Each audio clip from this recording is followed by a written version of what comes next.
গভীর নলকূপ বসানোর কাজ চলছিল, নানা আয়োজন সেরে পানি তোলার প্রস্তুতি। হঠাৎই পাইপ থেকে বের হতে শুরু করলো গ্যাস।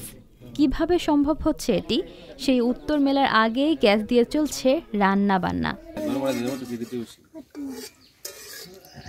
ঘটনাটি ঘটেছে শেরপুরের নালিতাবাড়ী উপজেলার এক গ্রামের হোটেল শ্রমিক নূর মোহাম্মদের বাড়িতে।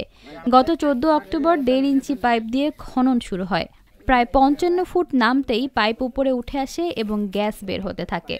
পরে আরও 2টি জায়গায় 40 ফুট পর্যন্ত খনন করেও পাওয়া যায় একই ধরনের গ্যাসের চাপ।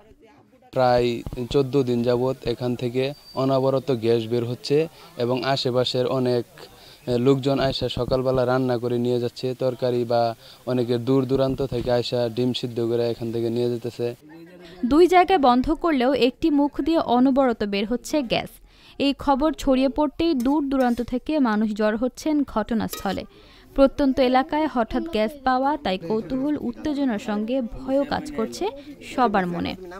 কলের লাগে আর কি বোর্ডিং করছি, পানি টাইন না খাওয়া লাগে দেখে কলে বোর্ডিং করছি। কলের পাইপ আর ঢুকে না ঢুকলে পরে কইতেছে গ্যাসের সমস্যা, এটা গ্যাসের থেকে এরকম। পরে যে জানাজানি হইলে পরে যে দেখলাম যে আগুন ধরালে আসলে গ্যাসের সমস্যা। পরে এইভাবে আমরা রান্না খাই, 5-6 বাড়ি আর কি মিলে রান্না করে খাই।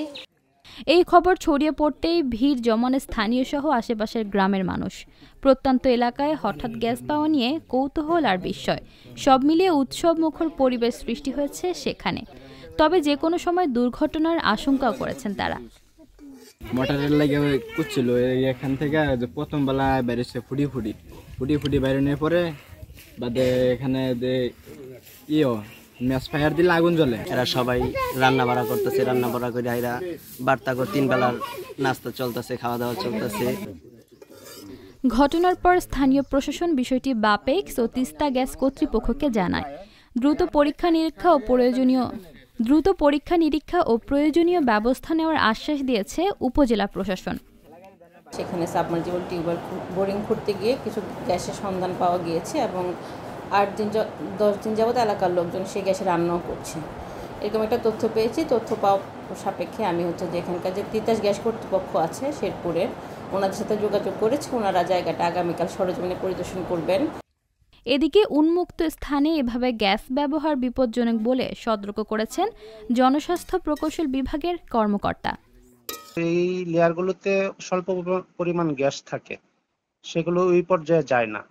তো একটি পার্সোনাল একটি টেবিল স্থাপন করতে গিয়ে এই একটু সমস্যাটা হয়েছে বা তারা এই অবস্থায় পড়েছে। তো আমরা উপজেলা ইঞ্জিনিয়ারকে দিয়ে বলে দিয়েছি যে সেটা উপজেলা ইউনো মহোদয়কে জানানোর জন্য।